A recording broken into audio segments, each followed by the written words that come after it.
So the relationship between rest and growth. So this is one of the most challenging and damaging myths I think that we have in our culture today.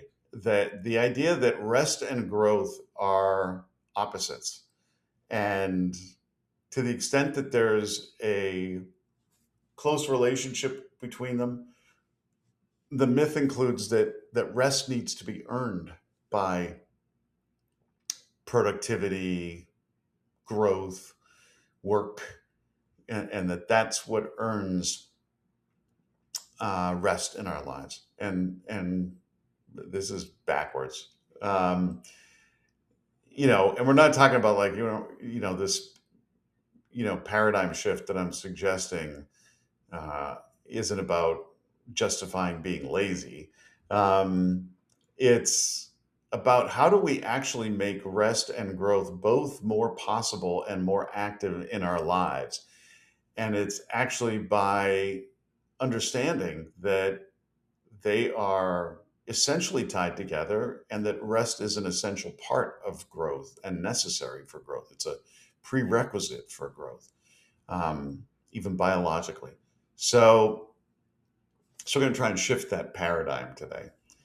Um, and, you know, most of us grew up with, um, the idea that we're supposed to be working hard all the time, that we should be putting in more effort equals more results, right?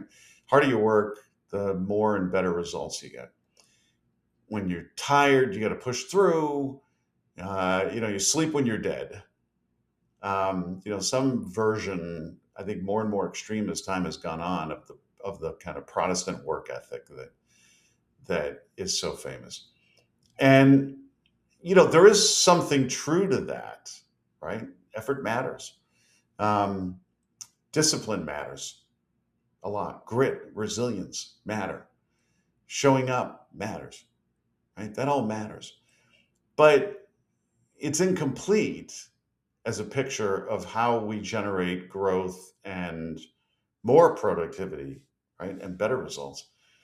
Um, and that omission is costing us dearly, both in terms of our well-being and happiness, as well as um, more growth and productivity and better results. Um, and essentially, the truth is, as I said earlier, that the growth is not only closely related uh, to rest. Rest is a precondition for growth. We need to have rest in our lives daily and pay attention to it and carve out time for it for us to have the growth that we want, right? Um, and without genuine rest, right, and restorative rest, you can't integrate what you've learned. So therefore, you can't grow. You can't repair what's been depleted. You can't show up fully for whatever comes next. So you're not going to be able to put in the same effort if you're not resting and rejuvenating and repairing. And the people who grow the most and the most sustainably aren't the people who are like, burning the candle at both ends and, staying up late, working the hardest.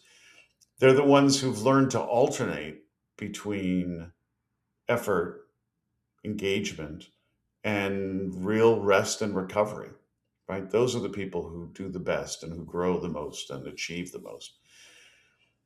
It's how growth actually works, right? So, uh, so let's get into a little bit. I mean, this is on some level, it's just basic biology, right? Um, and just want to say hi to Joanne, who's popping into the chat, in the Capital District of upstate New York. Wow. Um, I'll be going by there in a couple of weeks, going to a wedding out in the Catskills. Um, Anyways, okay. So think about this. you know, at its core basic foundation, if you're trying to grow muscles, right? When you work out and you're working a muscle, it doesn't grow during the workout, right? It grows during the recovery period after. Because during the workout, the stress of the workout is creating micro tears in the muscle and the muscle fiber, right? And and when you rest afterwards, the body repairs those tears by building the muscle back stronger. It's pretty basic. Most of us who know anything about that, physiological process of building muscle understand that. And it's important. Like recovery has to be built into your training regimen. You skip the recovery and you don't get stronger. Eventually you get injured, right? If you don't build rest and recovery into your workout or exercise, schedule. And this is true for the nervous system as well, right? And the brain, the psychological side of you. It's true for that too. Learning what you learn during the day consolidates during your sleep, particularly during deep sleep. That's when the brain processes and integrates new information, right? Finds the right place to put it, puts more sticky stuff on it, right? Organizes it so that similar information that relates to each other is in the same place. And emotional processing happens in rest, right? The mind works through the experiences and, processes your emotional experiences during the day, during times where it's not being flooded with lots of new input. And that's obviously a huge problem for us now because we're constantly stimulating ourselves with more and more input, constantly. But without recovery and rest, we're not going to get the growth we want, right? It can't happen. Like biologically, it can't happen. And and we are, not sleeping enough generally, and our sleep patterns are very inconsistent and disruptive. So a lot of us aren't getting the deep sleep and the REM sleep that we need. And most of us aren't taking naps in the afternoon. We're not allowing ourselves to be bored much, if at all.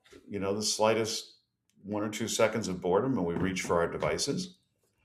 Um, People come home. We'll talk about this in a second. People come home at night and they just pop on the TV and kind of mindlessly watch TV, right? Or scroll on their device. And that's not real rest and recovery.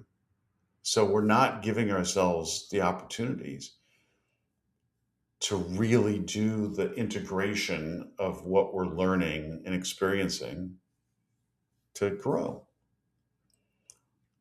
And we resist it. We feel uncomfortable when uh, when we even think about sometimes resting or recovering. Like we live in a culture that treats busyness as a virtue and rest as a weakness. Right? I remember when I was teaching, like there was almost like not almost like there was a competition between teachers, and I fell into it at times about who was working the hardest. Who brought the most grading home, who spent the most time over the weekend planning and grading.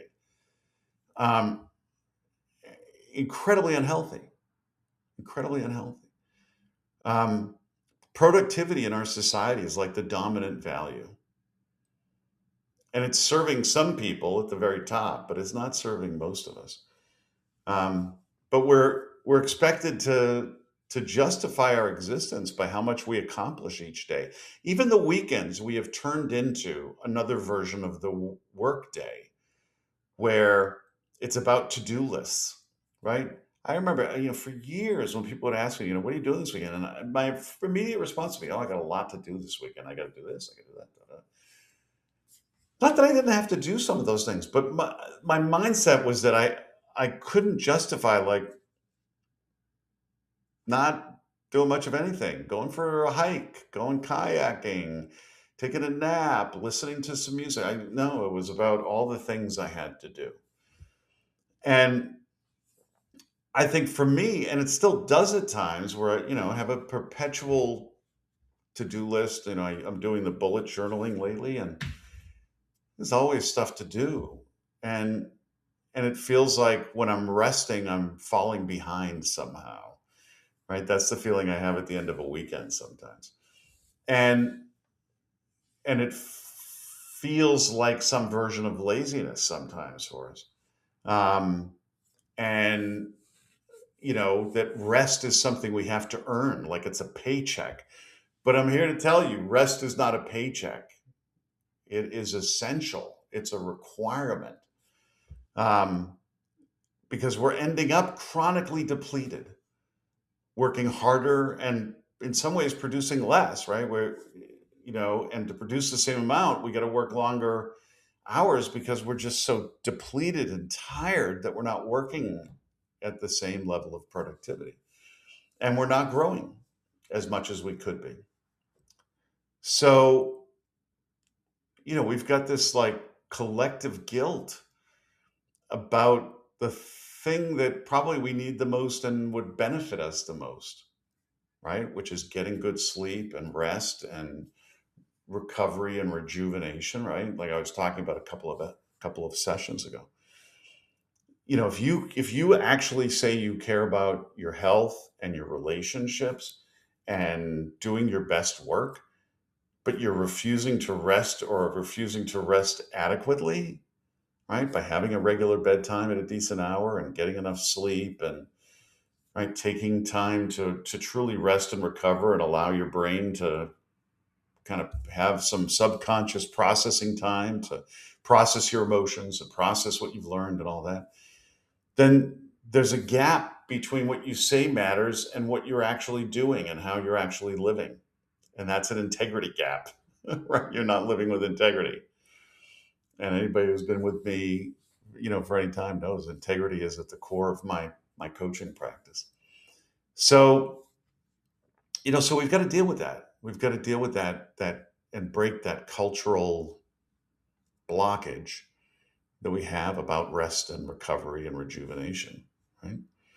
Um, Joanne says, I realized this week how important that relaxation and meditation exercises has become to and for me. Work has gotten busy, and I missed a couple of days of actively doing exercises. My mind sped up yesterday, and I slept very badly. Felt better after a session earlier this morning. Um, yeah, absolutely, Joanne. And thank you for that. Yes, I'm the same way. There are times in my life where, and even now it happens, occasionally, day to day, when I'm not meditating regularly, and it's usually because I'm just feeling so busy and overwhelmed. But I can tell you that eventually I come to realize I'm not performing at my best, and I'm not happier, and I'm feeling depleted and more distracted, less focused because I'm not meditating consistently. I can look at the times in my life, maybe my lives, but my life when I've been meditating regularly and when I haven't been.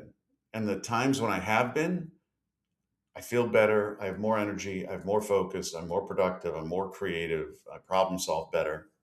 My relationships are better. All of it's better when I'm meditating regularly, right? Same thing with sleep. Same thing with sleep. And you get sick less often, right? You get injured less often when you're sleeping and resting better. So that's so important, right? And I just want to acknowledge Raphael. Thank you for your donation. I really appreciate that. So here's the interesting thing about this. So here we are going around, a lot of us not valuing rest enough, feeling guilty about resting and recuperating, rejuvenating. But if you look at the highest performers in almost every field, athletics, creative arts, right, music, medicine, surgery, you name it, they understand how to organize their lives so that there are distinct periods of intense effort followed by periods of deliberate recovery, right? Rest is not collapse. You don't work until you drop. Rest is strategy. It's part of the strategy has to be rest and recovery, right? If you're an elite athlete, you can't just keep going, going, going, going, going until you collapse. You have to rest. You have to recover, right? The trainers for professional teams and for elite athletes are the most important part of the team, right? And a lot of them have like a meditation coach or a mindfulness coach as well. I'd love that gig, by the way, if you're out there and you're an elite athlete. Um, but that's what they do. They understand that you need to have both of those, right? It's the amateur, the rest of us, who works until we can't, right? Until we're just too tired. And the professional is building recovery into the plan, right? It's scheduled in there. And even if you look at, most of you have probably heard of the research that was done a while back on expertise and, it identified the idea that to become a true expert at something, you need to put in 10,000 hours of focused practice. And there's been a little bit of debunking of the 10,000 hours magic number. But the idea is still pretty sound that, yeah, you develop expertise, you get better at something, and you can get better at almost anything through focused practice, right? But that research had another piece to it that it identified that we, for some reason, in this society, have not chosen to focus on. And that's that elite performers not only practiced more deliberately, but they rested more deliberately. It's both. They practiced more deliberately and they rested more deliberately. And that's how they got better. They slept more, they took more breaks, they protected recovery as seriously as they protected practice time. And anytime you hear an elite athlete interviewed about what their process is, they'll tell you the same thing. It's not about whether you can afford to rest. It's that you can't afford not to rest because you're not going to grow and perform at your best if you're not resting appropriately. So again, growth gets blocked without rest because we need rest to integrate new experiences, insights, and learning into who we are and what we know and what we understand. That's essential, right? It's an integration failure if we're not resting appropriately, right? The integration of our emotions and experiences and learning and all that happens during the quiet times when we're not being flooded with new information, when we're sleeping, when we're in quiet reflection, maybe doing some journaling, when we're in unstructured time. But how many of us have unstructured time anymore or allow our kids to have unstructured time? If you're a parent, you should be listening to this and not popping a tablet or a phone in front of your kids when they're bored or bugging you, right? When people are in constant motion or when they're in constant receiving of information and stimulus, nothing has time to land or get integrated appropriately. You can have profound experiences and transformative insights that are just going to slip away because there's no time or space for them to sink in and get integrated into your brain. So, when's the last time you allowed yourself to just be present, to give something you learned time to settle? to integrate what you learned, right? After these sessions or listening to a podcast or reading an interesting article, do you sit back and go, let me think about that a little bit? Let me just let that digest. Do you do that? Or you rush on to the next thing, right? I do the same thing when I'm listening to podcasts. It's like one podcast right after another.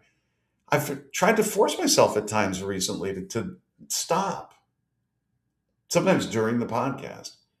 And if not, afterwards, not to play the other one immediately, but take out the earphones and just walk.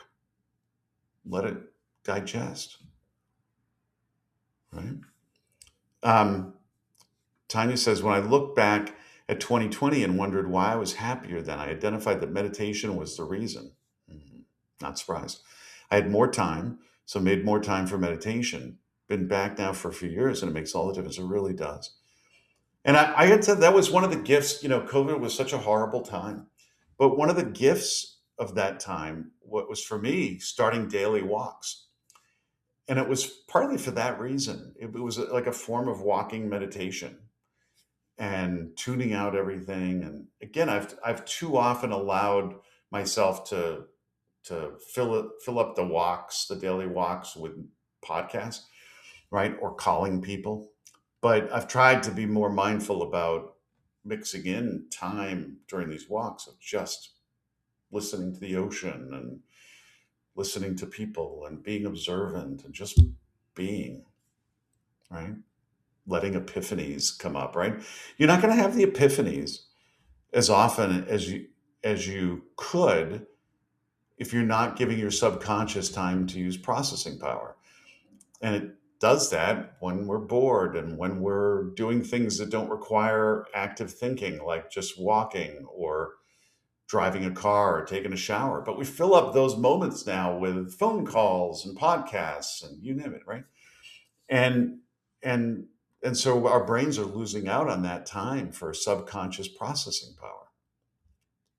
So it's really important, right? And then sometimes we see this show up as feeling stuck, feeling like we've hit a plateau, right? Or we're stuck. And a lot of times people aren't actually stuck, they're exhausted and depleted and not giving themselves time to learn and grow in the ways that we need to, right? We were talking earlier about the integration phase. And so your tank is empty and there's nothing left in your tank for growth. You're just trying to survive, just trying to push harder, just trying to break through whatever feels like you're stuck, but it's not going to work because you don't have the energy to grow. It's a depletion problem. It's not you're stuck, right? Or there's a wall in front of you. Um, in that case, like rest isn't an obstacle to growth or giving up on growth. Quite the opposite. It's giving you the opportunity to be able to put in the effort, find your way back to growth uh, through rest and rejuvenation, right? So when you're feeling like you're stuck, one thing you may want to say to yourself is like, do I need to take a pause here? And that's what I did. I was feeling stuck this spring with some of some work stuff, and I took a pause and I allowed myself some rest and rejuvenation so that I could come back with kind of a refreshed energy and a new perspective. And I made some changes almost immediately. I had some realizations as a result of that. And immediately it started to pay off with more leads and more clients. And it was amazing. And more joy. I was doing things that brought me more joy and allowed me to think more and express myself better. And it was really wonderful.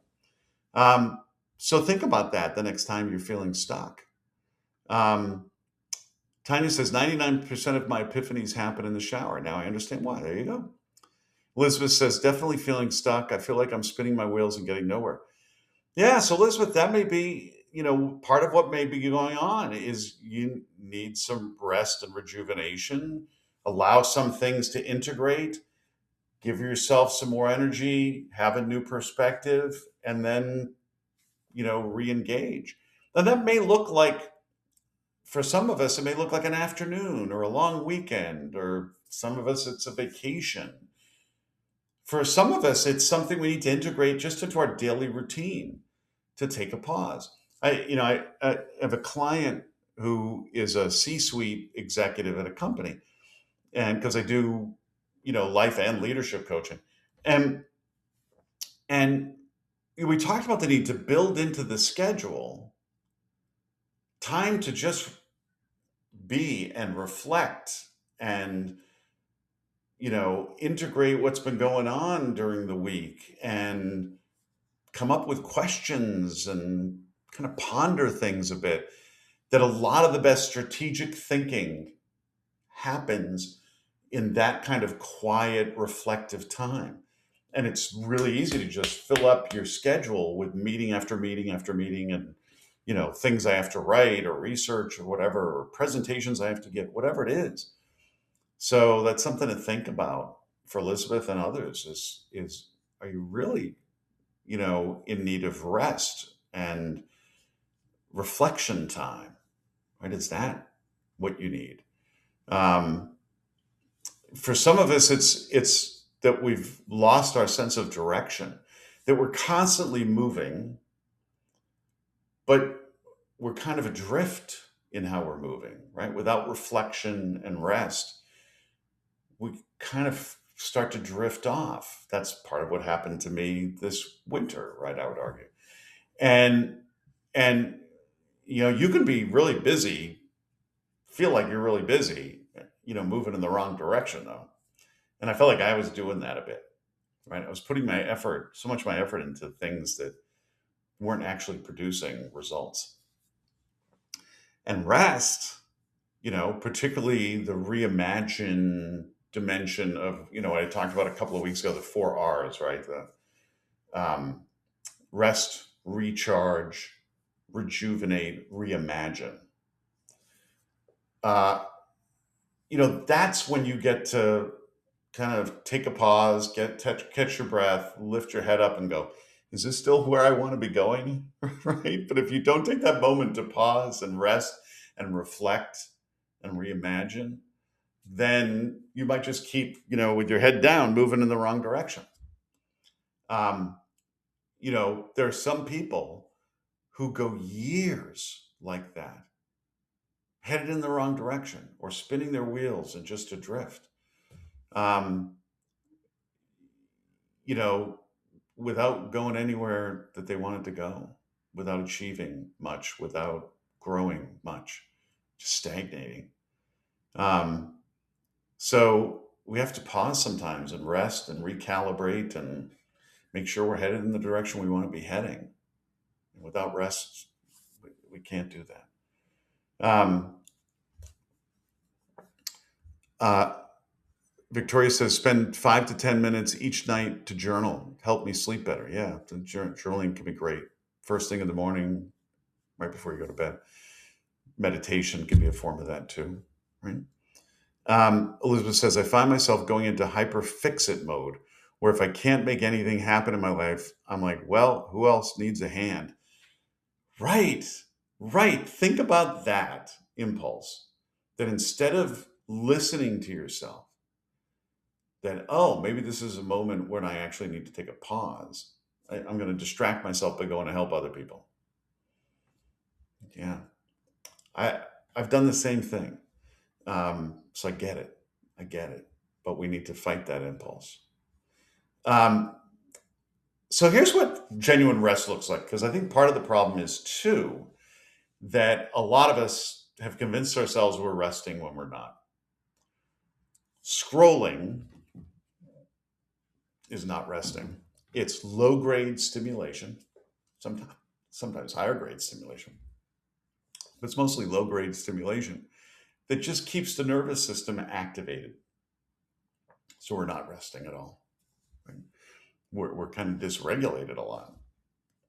Watching television is not rest for most people, certainly not cable news. Um, but it's a distraction, which isn't rest. It's different. And sure, I need a distraction sometimes. Sometimes I'm just like on overload. I need some time to like be distracted. Right. So last night, watched the Red Sox, part of the Red Sox game. Great. but it's not really rest. It's not integration time for your brain. It's a distraction focused on something else, the story that I'm watching. Genuine rest means your nervous system is actually down regulating, getting to a place of calm and safety. Your breathing is slower, right?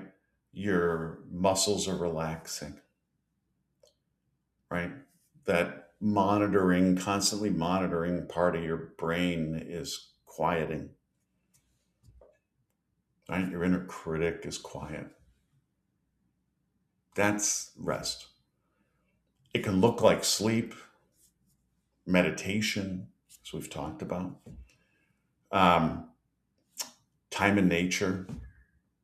That for me is a big one. It's a big one. Genuine stillness. How many allow ourselves that?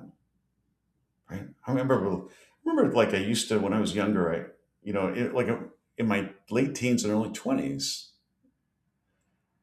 just lying on the grass and looking up at the clouds. When was the last time you did that? Right. Sitting by the ocean. I'm always on a walk by the ocean, trying more to like sit down and just be with the ocean. Creative play can be rest and restful and allow you to rejuvenate, integrate things. Um, the times we spent with loved ones that it's kind of unhurried, where you just are with them, laughing, sharing memories. I had this with one of my college best friends in town visiting from London, and he came down and spent the afternoon yesterday. And we had those moments yesterday of just being together and laughing and reminiscing and sharing and catching up or whatever. It was so restful. It was so rejuvenating. It was wonderful. And the way I know it is that afterwards I felt restored. Even though we walked 15,000 steps right along the beach. I and I'd worked in the morning and midday, and but I felt restored after the time with him. Right. Um, Not just less tired, but I felt restored, and that sometimes is the difference. Um, so so make sure that you are integrating into your day real rest, real rest, not just pretending to rest or distracting yourself. Um, and most of us know we need more rest, but we feel guilty about taking it. And I hope one of the big takeaways here is that that guilt is the culture story running in your head that rest is selfish and it's lazy and it's weakness and there are other people working right now while you're resting. But guilt isn't protecting your growth. The guilt isn't protecting your growth and your productivity. The guilt is blocking it because what you need is rest. And if you value the people in your life and you value the work that you do and the contributions you want to make and how you want to show up in the world, showing up depleted is not serving any of them. It's just not. And you know that. It's not something you earn. You don't earn rest. It's not a paycheck. It's something you need. It's an essential requirement. It's, you know, giving yourself what you need to be able to function well. It's one of the most honest things, full of integrity you can do, is to give yourself the time to rest and rejuvenate, replenish, reimagine, right? Um, yeah, so let's take a pause for a moment here. Been talking at you a lot. And, think, is there an area of your life where you're pushing the hardest right now? And when was the last time you actually took a pause to rest and recuperate and recover from that effort? If you're being really honest with yourself. I know, and I've got a couple of friends that are just pushing themselves to the edge every day, working till 11 or 12 at night, and getting up at 6 and repeating again and not taking time for fun and for loved ones and for rest. And it's not working, right? Going to crash and burn at some point. So where are you lacking the time to genuinely recover? When did you last do that? Or maybe it's about feeling stuck or plateaued in some aspect of your life. And is that really about depletion? Which it might be. And then, maybe think about, what does genuine rest look like for you? Like we were talking about earlier.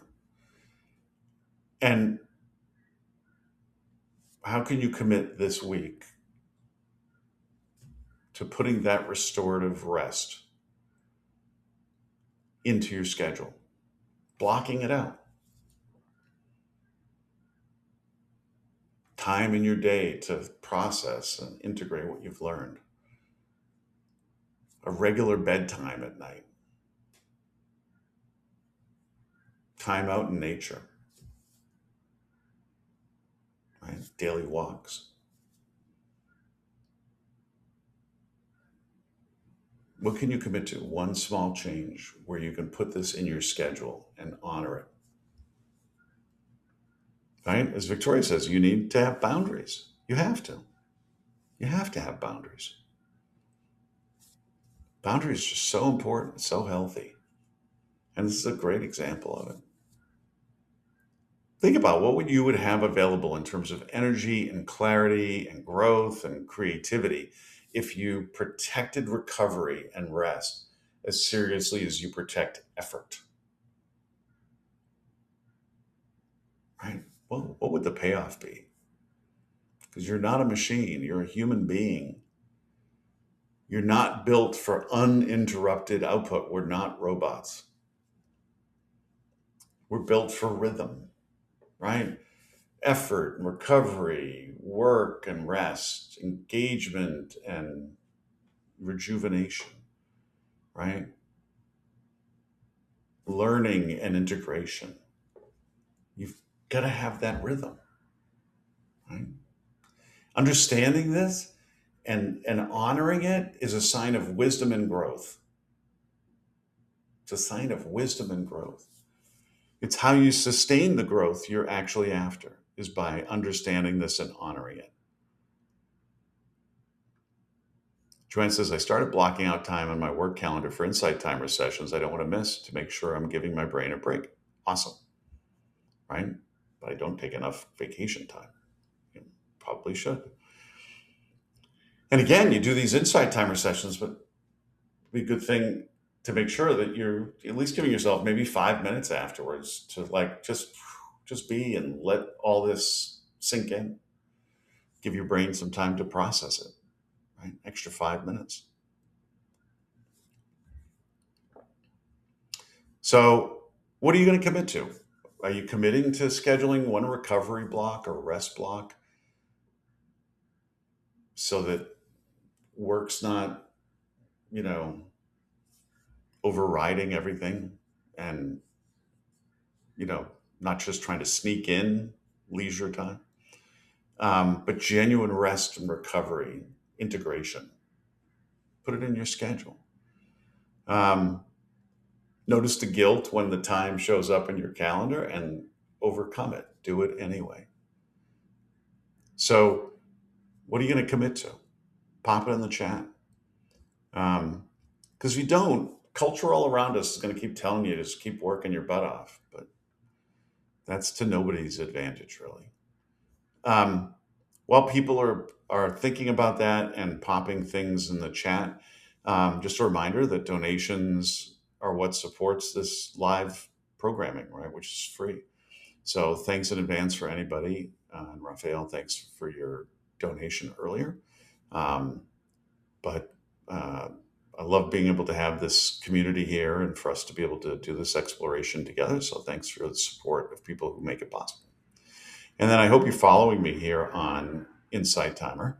Um, and if you want to reach out, if you'd like to talk about doing deeper work on any of this, need some support with it, something else that you're working on, uh, whether life wise, work wise, leadership wise, you name it, you can reach out to me through my profile here on Insight Timer.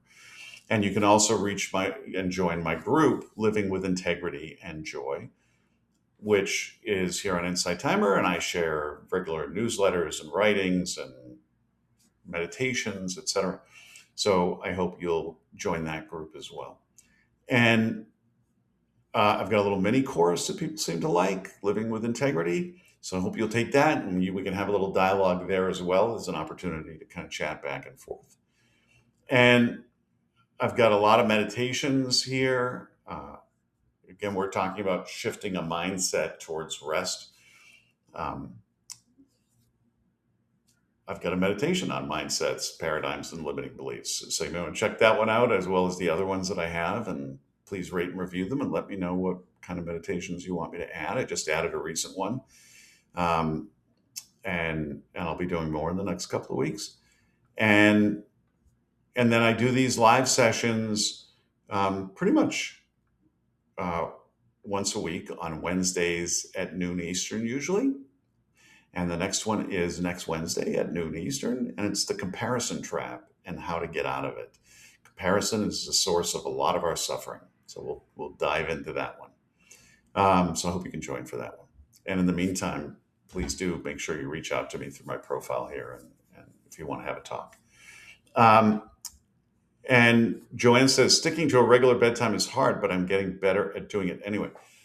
It is hard, and I got to tell you, it's just I've been struggling with it a bit. I've gotten better, but I got to tell you, the resistance that I experience on almost a nightly basis to going to bed at the time I want to go to bed, so that I can have that, uh, uh, better rest. And we know that sleep wise, it's more important to have a regular bed and wake time than it is even to get 8 hours of sleep, right? The amount of sleep is important, but it's not as important as consistency of when you go to sleep and when you wake up. I know this, I preach it, I teach it, I work with clients on it. It's not easy, but it is really important to keep at it and to get better and better and better at it, right? And don't let imperfect, get in the way of getting better, right? We're not going to be perfect necessarily, but we can still get better at it. So, anyways, I hope this was helpful and useful. Feel free as we're wrapping up to pop in the chat what your big takeaway is. But I really hope you take this to heart and absolve yourself of the guilt about resting, and certainly absolve yourself of the myth that rest and guilt are not compatible, or that you need to earn rest. Not true. We need to rest in order to grow.